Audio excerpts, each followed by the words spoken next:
ಕರ್ನಾಟಕದಲ್ಲಿ ಆಡಳಿತಾರೂಢ ಕಾಂಗ್ರೆಸ್ ಸರ್ಕಾರವು ಸರ್ಕಾರಿ ಗುತ್ತಿಗೆಯಲ್ಲಿ ಮುಸ್ಲಿಮರಿಗೆ ಶೇಕಡಾ 4ರಷ್ಟು ಮೀಸಲಾತಿ ನೀಡುವುದಾಗಿ ನಿರ್ಧರಿಸಿದೆ. ಸರ್ಕಾರದ ನಿರ್ಧಾರಕ್ಕೆ ಬಿಜೆಪಿ ವಿರೋಧ ವ್ಯಕ್ತಪಡಿಸಿದ್ದು, ರಾಷ್ಟ್ರ ಮಟ್ಟದಲ್ಲಿ ಧ್ವನಿ ಎತ್ತಲು ತೀರ್ಮಾನಿಸಿದೆ. ಮುಸ್ಲಿಮರಿಗೆ ಶೇಕಡಾ 4ರಷ್ಟು ಮೀಸಲಾತಿ ನೀಡುವ ವಿಚಾರವನ್ನು ಬಿಜೆಪಿ ಸಂಸದ ತೇಜಸ್ವಿ ಸೂರ್ಯ ವಿರೋಧಿಸಿದ್ದು, ಇದು ಅಸಂವಿಧಾನಿಕವಾಗಿದೆ ಎಂದು ಕರ್ನಾಟಕ ಸರ್ಕಾರದ ವಿರುದ್ಧ ಹರಿಹಾಯ್ದಿದ್ದಾರೆ. ವೋಟ್ ಬ್ಯಾಂಕ್ ರಾಜಕಾರಣಕ್ಕೆ ಕಾಂಗ್ರೆಸ್ ಮುಂದಾಗಿದೆ. ವೋಟ್ ಬ್ಯಾಂಕ್ ರಾಜಕಾರಣವನ್ನ ಅಂಬೇಡ್ಕರ್ ವಿರೋಧಿಸಿದ್ರು. ಕಾಂಗ್ರೆಸ್ ಕೇವಲ ಮುಸ್ಲಿಮರ ಬಗ್ಗೆ ಯೋಚನೆ ಮಾಡುತ್ತೆ, ದಲಿತರು, ಒಬಿಸಿ ಬಗ್ಗೆ ಕಾಂಗ್ರೆಸ್ ನಾಯಕರು ಚಿಂತನೆ ಮಾಡಲ್ಲ. ಧರ್ಮಾಧಾರಿತ ಮೀಸಲಾತಿ ಅಸಂವಿಧಾನಿಕ. ಕಾಂಗ್ರೆಸ್ ನಾಯಕ ರಾಹುಲ್ ಗಾಂಧಿಯವರ ಕುಮ್ಮಕ್ಕಿಂದ ಮೀಸಲಾತಿ ನೀಡಲಾಗಿದೆ. ಸಂಸತ್ನಲ್ಲಿ ಮತ್ತು ನ್ಯಾಯಾಲಯದಲ್ಲಿ ಸಿದ್ದರಾಮಯ್ಯ ಸರ್ಕಾರದ ಈ ಪ್ರಸ್ತಾಪದ ವಿರುದ್ಧ ಹೋರಾಟ ನಡೆಸುತ್ತೇನೆ ಎಂದು ವಾಗ್ದಾಳಿ ಮಾಡಿದ್ದಾರೆ.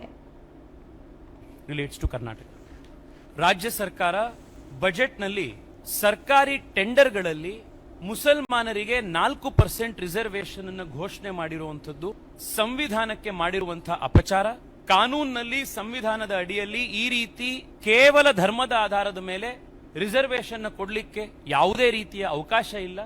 ಬಾರಿ ಬಾರಿ ಹಲವಾರು ಹೈಕೋರ್ಟ್ಗಳು, ಸುಪ್ರೀಂ ಕೋರ್ಟ್ ಧರ್ಮದ ಆಧಾರದ ಮೇಲೆ ರಿಸರ್ವೇಶನ್ ಮಾಡಬಾರದು ಅಂತ ಹೇಳಿ ಎಷ್ಟೇ ಬಾರಿ ಹೇಳಿದ್ರು ಕೂಡ ಮುಸಲ್ಮಾನರನ್ನ ಓಲೈಕೆ ಮಾಡಲಿಕ್ಕೆ, ಅವರ ಮತ ಬ್ಯಾಂಕ್ ಅನ್ನು ಗಟ್ಟಿ ಮಾಡಿಕೊಳ್ಳಿಕ್ಕೆ ಸಿದ್ದರಾಮಯ್ಯ ಸರ್ಕಾರ ಸಂವಿಧಾನ ಬಾಹಿರವಾದಂತಹ ಈ ಕೆಲಸವನ್ನ ಮಾಡಿದೆ.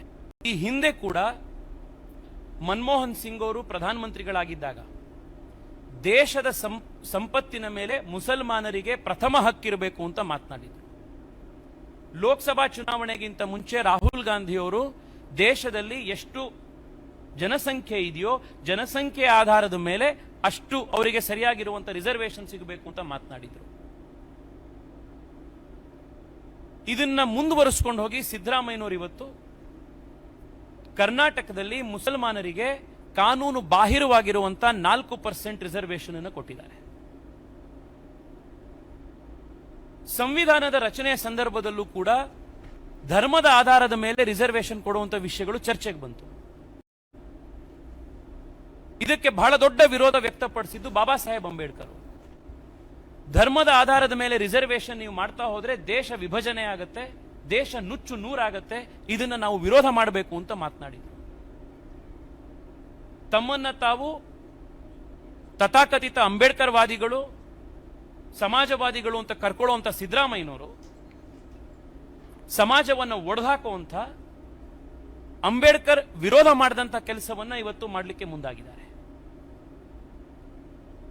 ಈ 4% ರಿಸರ್ವೇಶನ್ ಸಂವಿಧಾನದಲ್ಲಿ ಅವಕಾಶ ಇಲ್ಲ, ಕಾನೂನಿನಲ್ಲಿ ಅವಕಾಶ ಇಲ್ಲ.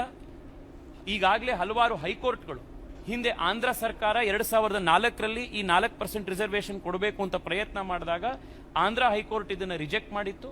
ಸುಪ್ರೀಂ ಕೋರ್ಟ್ನಲ್ಲಿ ಈ ಮ್ಯಾಟರ್ ಪೆಂಡಿಂಗ್ ಇದೆ.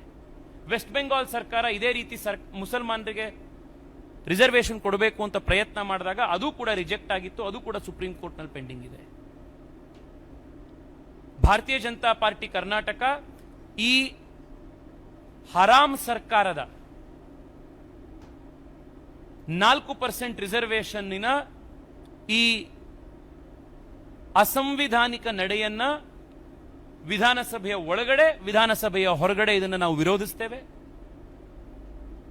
ಬರುವಂತ ದಿವಸದಲ್ಲಿ ಸಂಸತ್ತಿನಲ್ಲೂ ಕೂಡ ಈ ವಿಚಾರವನ್ನು ಪ್ರಸ್ತಾಪ ಮಾಡ್ತೇವೆ. ಸಂಸತ್ತಿನ ಹೊರಗೂ ಕೂಡ ಈ ವಿಚಾರದ ಬಗ್ಗೆ ಭಾರತೀಯ ಜನತಾ ಪಾರ್ಟಿ ಹೋರಾಟ ಮಾಡುತ್ತೆ. ಬಿಜೆಪಿಯ ಎಲ್ಲ ಸಂಸದರು ಕೂಡ ಈ ವಿಚಾರವಾಗಿ ಧ್ವನಿ ಎತ್ತೋರಿದ್ದೇವೆ. ಕರ್ನಾಟಕದ ಮೂಲೆ ಮೂಲೆಯಲ್ಲಿ, ಹಳ್ಳಿಗಳಲ್ಲಿ, ಎಲ್ಲ ನಗರ ಪ್ರದೇಶಗಳಲ್ಲಿ ಹೋರಾಟ ಕಟ್ಟಿ ಸಿದ್ದರಾಮಯ್ಯನವರ ಸರ್ಕಾರ ಈ 4% ಅಸಂವಿಧಾನಿಕ ರಿಸರ್ವೇಶನ್ ಅನ್ನು ವಾಪಸ್ ಪಡೆಯುವವರೆಗೂ ನಮ್ಮ ಹೋರಾಟವನ್ನು ಮುಂದುವರಿಸುತ್ತೇವೆ. ಶೀಘ್ರದಲ್ಲೇ ಕರ್ನಾಟಕ ಹೈಕೋರ್ಟ್ನಲ್ಲೂ ಕೂಡ ರಿಟ್ ಪಿಟಿಷನ್ ಸಲ್ಲಿಸಿ ಈ ಕ್ಯಾಬಿನೆಟ್ನ ಇದೀಗ